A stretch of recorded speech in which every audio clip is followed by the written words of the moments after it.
Hi friends, welcome to our channel. எல்லோரும் எப்படி இருக்கீங்க? நீங்களாம் சூப்பராக இருப்பீங்கன்னு நினைக்கிறேன். இந்த வீடியோவில் பார்த்தீங்கன்னா மியான்மர் மக்களோட உழைப்பு, அதுக்கப்புறம் அவங்களுடைய உணவு பழக்க வழக்கம், அது போக மியான்மரில் ராத்திரி டைம் எப்படி இருக்கும், நம்ம வெளியில் வர முடியுமா, என்ன ஏது அப்படிங்கிறத இந்த வீடியோவில் நம்ம பார்த்துருவோம். வாங்க நம்ம வீடியோ ஸ்டார்ட் பண்ணலாம். காலையில் நம்ம டீ குடிக்க வந்ததுக்கப்புறம் பார்த்தீங்கன்னா, டீ இந்த மாதிரி நுர ததும்ப கொண்டு வைப்பாங்க. டீ ரொம்பவுமே திக்காக ரொம்ப சூப்பராக இருக்கும். ஆனால் அதுக்கு பக்கத்தில் பார்த்தீங்கன்னா, இந்த மாதிரி ஒரு ஃப்ளாஸ்க்கு எல்லா டேபிள்லேயும் வச்சுருப்பாங்க.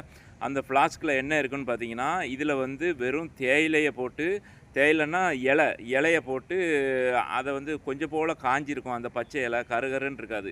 அந்த பச்சை இலையை போட்டு அவங்க கொதிக்க வச்சு தருவாங்க.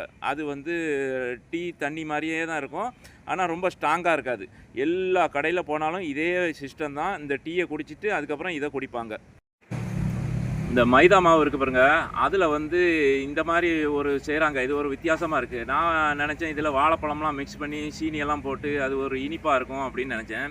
ஆனால் அது இனிப்பு இல்லை, சும்மா ரஃப்பாக இருக்கும் போல இருக்குது. அதில் சோடாப்பு அதிகமாக போட்டு, அதுக்கப்புறம் உப்பு போட்டு அதை எண்ணெயில் போட்டு பொரித்து எடுக்கிறாங்க. அதுக்கு முன்னாடி நல்ல மைதா ரொம்ப சாஃப்டாக, எவ்வளோ சாஃப்டாக ஆக்க முடியுமோ அவ்வளோ சாஃப்டாக்கி, அதுக்கப்புறம் அதை துண்டு துண்டாக சின்ன சின்ன பீஸாக வெட்டி அதுக்கப்புறம் தான் எண்ணெயில் போட்டு பொரித்து எடுக்கிறாங்க. இங்கே பெரும்பாலும் பார்த்திங்கன்னா உங்களுக்கு லேடிஸ் தான் நம்ம பார்க்கலாம். இந்த மாதிரி வியாபாரம் பண்ணுறது ஆண்கள் பெண்கள் அப்படின்னு கிடையாது, எல்லாமே இருப்பாங்க. அதிகமாக லேடிஸு நிறைய இடத்துல நம்ம பார்க்கலாம். அவங்களாம் துணிஞ்சு இந்த மாதிரி வேலைகள்லாம் செய்வாங்க. ஏன்னா அவங்களுக்கு இதெல்லாம் ஒரு சாதாரண விஷயம். சின்ன வயசுலேயே அவங்களுக்கு பழக்கமாயிருது.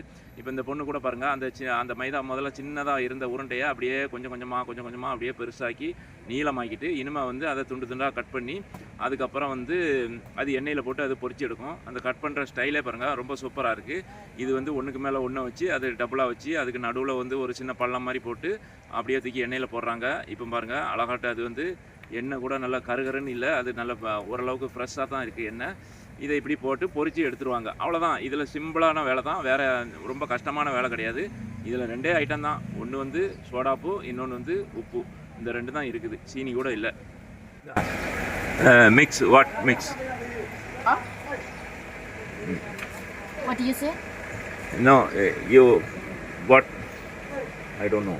Inside bowl or inside? Inside. I don't know how to say this one.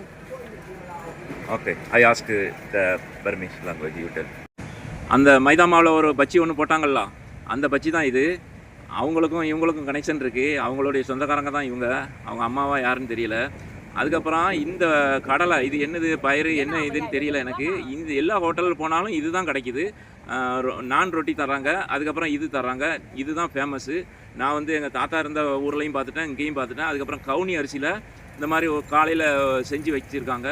சோறு ஒரு 4-5 வகையான சோறு வச்சுருக்காங்க. அதுக்கப்புறம் தேங்காய் பார்த்திங்கன்னா துருவி வச்சுருக்காங்க. இதெல்லாம் மிக்ஸ் பண்ணி கொடுக்குறாங்க. இதை ரொம்ப மக்கள் பார்க்கும்போது ரொம்ப விரும்பி வாங்கிட்டு போகிறாங்க. அதுக்கப்புறம் ஒரு மசாலா கூட இருக்குது. இந்த பாருங்கள், அந்த பொண்ணு தூக்கிட்டு வந்துடுச்சு. இது வேலையெல்லாம் ரொம்ப கஷ்டமான வேலை இல்லை, ரொம்ப ஈஸி தான். அதுக்கப்புறம் இந்த தேங்காய் இந்த கையில் திருவுறாங்க பாருங்கள். இது இங்கே உள்ள தேங்காய்லாம் பார்த்திங்கன்னா சைஸில் நல்ல பெரிய பெரிய சைஸாக இருக்குது. இந்த சாப்பாடு ரொம்ப ஃபேமஸ் போல் இருக்குது. இது ஸ்ட்ரீட் ஃபுட் தான். இந்த தம்பி நான் வாங்கிட்டு போகிறேன் பாருங்கள். பர்மாவில் உள்ள பள்ளிக்கூடத்தை பாருங்கள். நம்ம ஊரில் அரசினர் ஆண்கள் மேல்நிலை பள்ளி அப்படின்னு சொல்லி எழுதி வச்சுருப்போம். அது மாதிரி இங்கே மேலே போர்டு இருக்குது. இதை சுற்றி பார்த்திங்கன்னா காம்பவுண்ட் சோர்லாம் கம்பி வேலி போட்டு வச்சுருக்காங்க. பெரிய பெரிய பையங்களும் போகிறாங்க, சின்ன வயசு பையங்களும் போகிறாங்க. உள்ளே போய் பெர்மிஷன் கேட்டேன், ஸ்கூலில் ஸ்டூடெண்ட் படிக்கிறத எடுக்கலாமா அப்படின்ட்டு. வேண்டாம், இது கவர்மெண்ட் பள்ளிக்கூடம், நீ வெளியே இருந்து எடுத்துக்கோ அப்படின்னு சொல்லிட்டாங்க. Hello brother, how are you? இங்கே ஒரு போர்டு இருக்குது. இந்த பையன் யூனிஃபார்ம் பாருங்க, லுங்கி, அதுக்கப்புறம் ஷர்ட்டு. இங்கே எப்படின்னா நம்ம ஊரில் ஃபேண்ட் போட்டு உள்ளே இன்சர்ட் பண்ணுவோம்ல, அது மாதிரி இங்கே லுங்கிக்குள்ளே ஷர்ட்டை போட்டு இன்சர்ட் பண்ணுறாங்க. அதே மாதிரி பொம்பளை பிள்ளைகள் பார்த்தீங்கன்னா அதுகளுக்கு சின்ன ஸ்கர்ட் மாதிரி இருக்கு. இந்த பிள்ளைகள்லாம் பாருங்க, சின்ன சின்ன பிள்ளைகள், கிரீனு ஒயிட்டு. நான் 2-3 பேர்கிட்ட பேசி பார்த்தேன், இங்கிலீஷ் அவ்வளோவா தெரியல. அவங்க ஃபுல்லாக ஒரிஜினல் பர்மீஸ் தான். இங்கிலீஷு ஸ்கூலும் இருக்கும், இன்டர்நேஷ்னல் ஸ்கூலும் இருக்கும். இந்த பிள்ளையெல்லாம் ஃபுல்லாக கவர் பண்ணி வருதுவோ. கை, முழு கை, அதுக்கப்புறம் கை காலெலாம் எங்கேயுமே தெரியலை. நல்ல யூனிஃபார்ம் இது. இது பெரிய பையங்க, +1 +2 படிப்பாங்க போல இருக்கு. இவங்கெல்லாம் கையில் கொடையோடி தான் வராங்க. இது தமிழ் மாதிரியே தெரியுது. தமிழ் தெரியுமா? தெரியாது. ஓகே. அது எப்படி தெரியாதுங்கிறத தமிழ்ல சொல்றான்?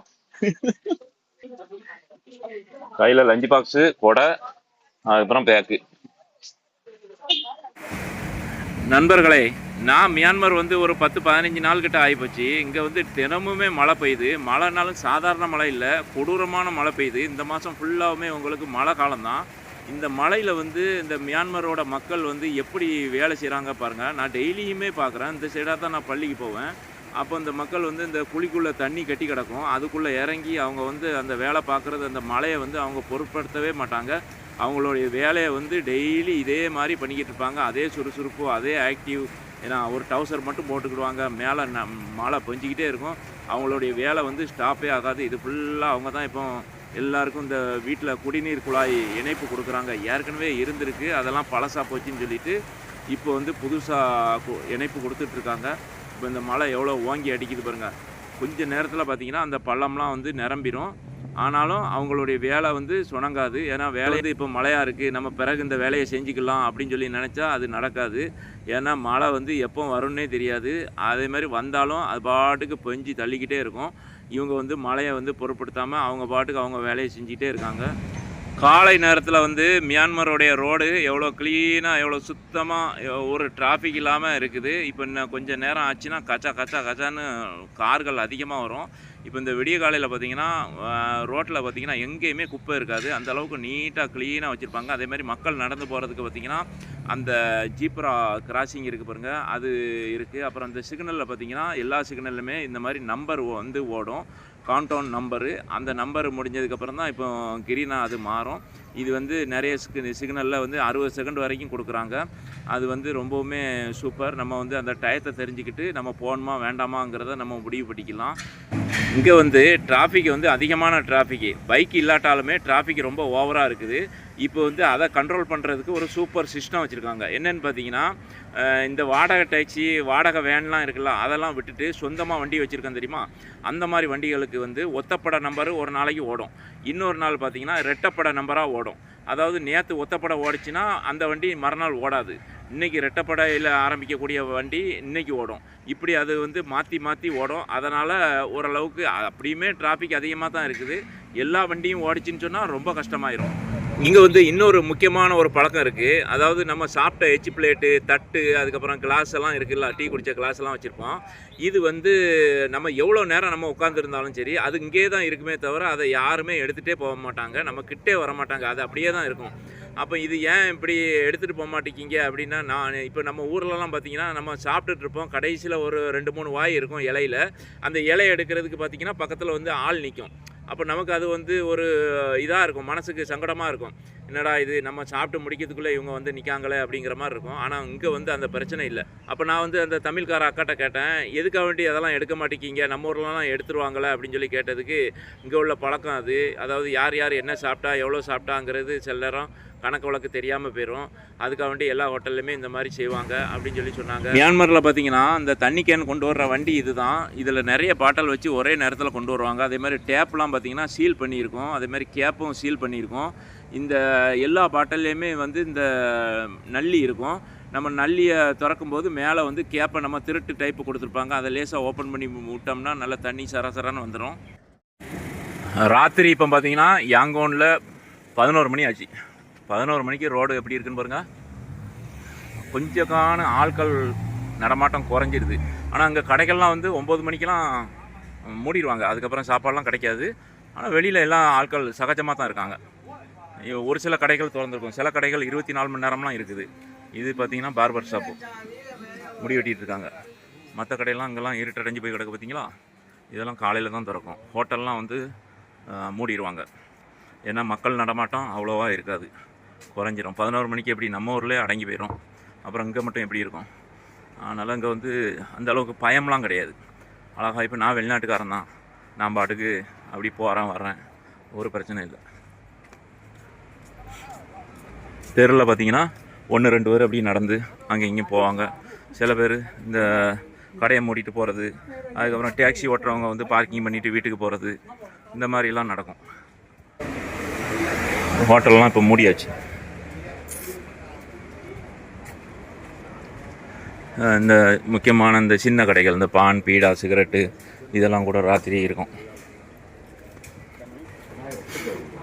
தெருக்குள்ளே போனோம்னா விடலை பசங்க இந்த மாதிரி விளையாடுவாங்க.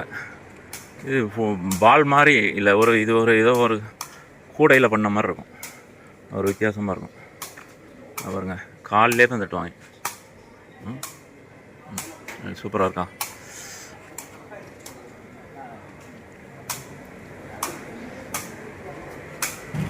மியான்மர் வர்றதுக்கு முன்னாடி கொஞ்சம் யூடியூப் சேனலை திறந்து வீடியோலாம் பார்த்தேன். அதில் பார்த்தீங்கன்னா ரொம்ப பயங்காட்டி வச்சுருந்தாங்க. அதுக்கப்புறம் நானும் பயந்து போய் ஈவினிங் டயத்தில் தான் நான் வந்து இறங்கினேன். அப்புறம் அன்னைக்கு ராத்திரி சுற்றும் போது கூட எனக்கு ரொம்ப பயமாக இருந்துச்சு. அப்புறம் மறுநாள் பார்த்தேன், கடைகள்லாம் எத்தனை மணி வரை இருக்குது என்ன ஏதுன்னு பார்க்கும்போது பார்த்தா அங்கே மக்கள்லாம் சாதாரணமாக இருந்தாங்க. எல்லா ரோட்லேயுமே ஆட்கள் நடமாடினாங்க. ஆனால் ராத்திரி வந்து அந்தளவுக்கு இல்லை, பகலில் இருக்கிற மாதிரி இல்லை, ராத்திரி கம்மியாக இருந்தாங்க. ஆனால் எந்த பயமும் இல்லை, வழிப்பறியோ இல்லை வேறு மிரட்டலோ உருட்டலோ எந்த இதுவும் கிடையாது. அதே மாதிரி குடிச்சிட்டு போதையில் சுற்றுறது அந்த மாதிரி நான் பார்க்கல இது வரைக்கும். ரொம்ப நீட்டாக பீஸ்ஃபுல்லாக இருக்குது. இதில் தான் வந்து லோக்கல் மார்க்கெட் இருக்குது, ஃபுல்லாக ஃப்ரூட்ஸு, அதுக்கப்புறம் வெஜிடபிள்லாம் இருக்கா என்னன்னு தெரியல, பார்ப்போம். வாழைப்பழங்கள் நிறைய இருக்குது. வாழைப்பழம் அது இங்கே உள்ள பழம் வந்து ஒரு சைஸாக இருக்குது. இந்த நாட்டுப்பழம் சொல்லுவோம்ல அது மாதிரி இருக்குது. ஒரு தோல் வந்து நல்ல தடி தோலாக இருக்கும். ஆனால் டேஸ்ட் வந்து அந்த நாட்டுப்பழம் டேஸ்ட் வராது, கொஞ்சம் கம்மியாக தான் இருக்கும். நாட்டுப்பழம் நம்ம ஊர்லேயே இந்த நாட்டுப்பழத்தில் 2 வகை இருக்குல்ல, அந்த மாதிரி. இங்கே ஒரு முக்கியமான ஒரு மார்க்கெட் இருக்குது, அதை பார்க்குறதுக்கு தான் இப்போ நம்ம போய்கிட்டு இருக்கோம். அது என்ன மார்க்கெட்டுன்னு கேட்டிங்கன்னா, நிறைய அந்த துணிமணி, ட்ரெஸ்ஸு அதெல்லாம் போட்டு வச்சுருந்தாங்க. அதைத்தான் நம்ம போய் பார்க்க போகிறோம். எவ்வளோ விலை என்ன ஏது அப்படின்னு. இப்போ நான் மத்தியானம் சோறு சாப்பிட்டேன், 6000 ரூபா வாங்கினாங்க. இங்கே இருந்து ஆரம்பிக்குதுன்னு நினைக்கிறேன். இங்கே ஃபுல்லாக அந்த கட்டடம் ஃபுல்லாக அந்த இதுதான். நம்ம உள்ளே போவோம், இப்படியே போவோம். அப்போ 6000 ரூபா வாங்கினாங்க. 6000 ரூபாய்க்கு நம்ம ஊர் காசு பார்த்திங்கன்னா 270 ரூபா நம்ம ஊர் காசுக்கு ஒரு சாப்பாடு, மத்தியானம் சாப்பாடு. சும்மா சிம்பிளாக தான், அந்தளவுக்கு இல்லை. அதே இது இப்போ டாலரு இதில் பார்த்தோம்னா பாதி தான் வரும். நம்ம டாலரை கொடுத்து அதுக்கப்புறம் தமிழா சரிம்மா என்ன பண்ணுறீங்க? அப்படின்னா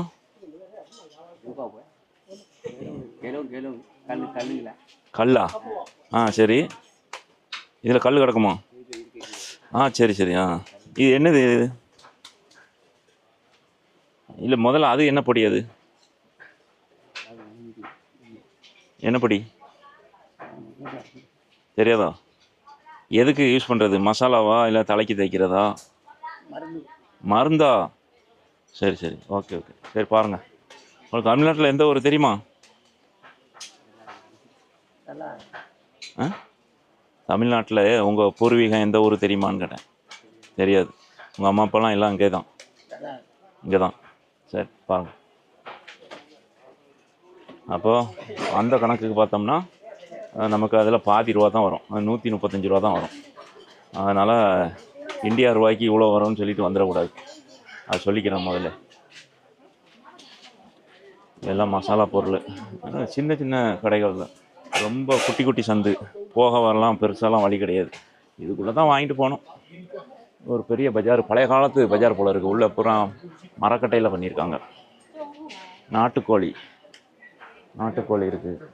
இது வருங்க, முந்திரி இதெல்லாம் வச்சுருக்காங்க. அன்னைக்கு ये कैसा है? ये किलो से किलो को 1 किलो को 5 ஆளாக இருக்கான் யார்? சாய கடையில் ஆமாம், என் மறந்து போச்சு. வரேன், இங்கே வரேன்.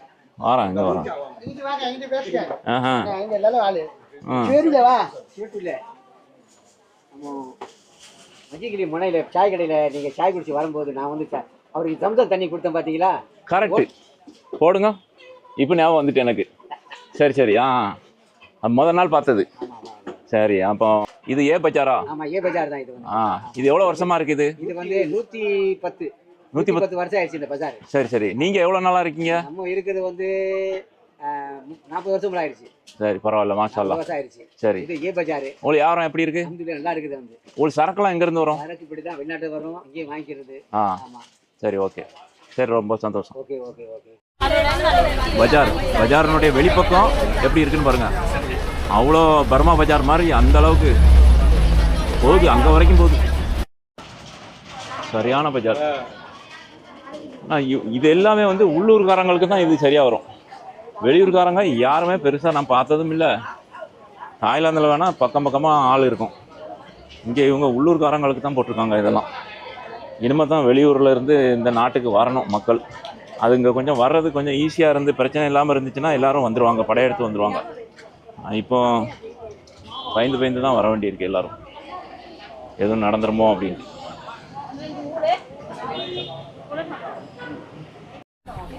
அங்கே ஒரு தெருவில் வந்து நண்டு பிராண்டு லுங்கி வச்சுருந்தாங்க. சும்மா அதில் எவ்வளோ போட்டு 395 ரூபா என்னமோ போட்டுருந்துச்சு விலை. அப்போ இங்கே மியான்மர் விலை எவ்வளோன்னு கேட்டேன். அது எவ்வளோ 35,000 ரூபா சொன்னாங்க. இங்கே லுங்கியோட விலை என்ன சொன்னாங்க? 8,000 ரூபா சொன்னாங்க. அப்போ நம்ம ஊர் லுங்கி வந்து அங்கேருந்து இங்கே எக்ஸ்போர்ட் ஆகி வர்றதுனால அதுக்கு விலை கொஞ்சம் அதிகமாக போகுது. அப்போது 35னா கிட்டத்தட்ட 1000 ரூபாய்க்கு மேலே போயிருது. அது 35,000ன்னா. இங்கெல்லாம் ட்ரெஸ்ஸு சூப்பராக இருக்குது. சின்ன பிள்ளைகளுக்கு இருக்குது, பொம்பளை பிள்ளை, ஆம்பளை பையன். Hello. only just take video. I am tourist. No problem. This one material where you from? Vietnam. இதெல்லாம் வியட்நாம். இந்த ட்ரெஸ்ஸில் நிறைய ஐட்டம் வந்து வியட்நாமில் இருந்து வருது. அந்த மார்க்கெட்டுக்கும் இந்த மார்க்கெட்டுக்கும் நிறைய வித்தியாசம் இருக்குது. இது கொஞ்சம் விசாலமாக இருக்குது, நடக்கக்குள்ள பிரச்சனை இல்லை. அந்த மார்க்கெட் ரொம்ப சுருங்குனாப்பில் இருக்குது. சரி ஓகே, வெளியே போயிடுவோம் நம்ம. ரோடு வியூ மேலேருந்து எப்படி இருக்குது?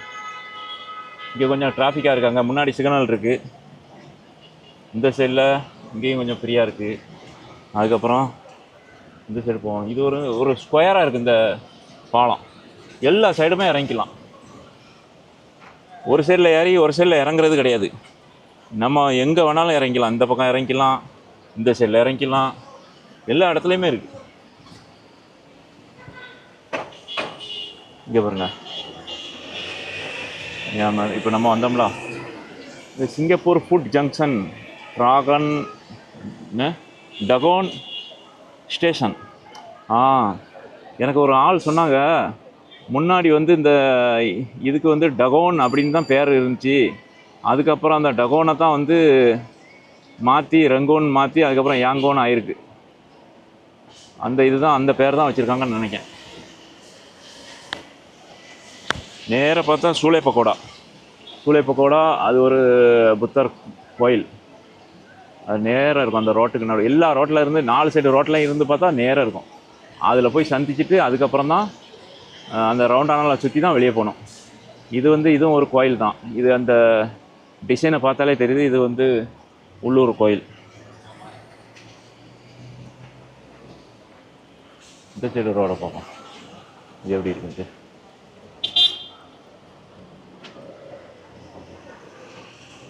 சைக்கிள் ரிக்ஷா, அதில் கூட ஆள் போகுது. அங்கே ஒரு ஆள் போகிறாரு பாருங்க, ஆளை ஏற்றிட்டு சைக்கிள் ரிக்ஷா. அது ஏதாவது 1-2 தான் அங்கே பார்க்கேன், பெரும்பாலும் அந்த மாதிரி பார்க்க முடியல.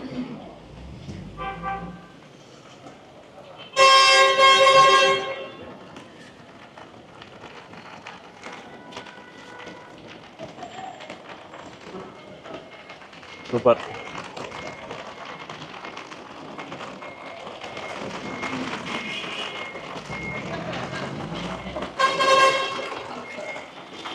எல்லா பஸ்ஸுக்கும் இதே ஹார்னு தான். பாருங்க, எல்லாம் பஸ்ஸுக்கு பூரா இதே ஹார்னு, ஒரே டைப்பாக இருக்குது. மழை திடீர்னு கூடுது, திடீர்னு குறையுது. சிக்னல் ஓப்பன் ஆகிட்டு. அந்த ஒய்பிஎஸ் பஸ்ஸு. இந்த OBS பஸ் தான் வந்து இங்கே ஓடுது. அதில் நம்பர் இருக்கும் அழகாட்டு 89. அவங்க பர்மீஸ் லாங்குவேஜ்லேயும் இருக்கும், இங்கிலீஷ்லேயும் இருக்கும். இதெல்லாம் தங்க கடை போல இருக்குது இந்த சைடில். Gold market. இதில் ஒதுங்கிடுவோம். இதில் 25, இந்த 25 பக்கத்தில் தான் வந்து இந்த மார்க்கெட் இருக்குது. இங்கேருந்து அந்த நான் முதல்ல ஒரு தெரு பேரை காமிச்சேன், அது வரைக்கும் மார்க்கெட் தான். வணக்கம், நல்லா இருக்கீங்களா? ஓகே நண்பர்களே, இந்த வீடியோ நான் இதோடு நான் முடிச்சுக்கிறேன். மீண்டும் ஒரு புதிய வீடியோ சந்திப்போம். ஓகே, பாய்.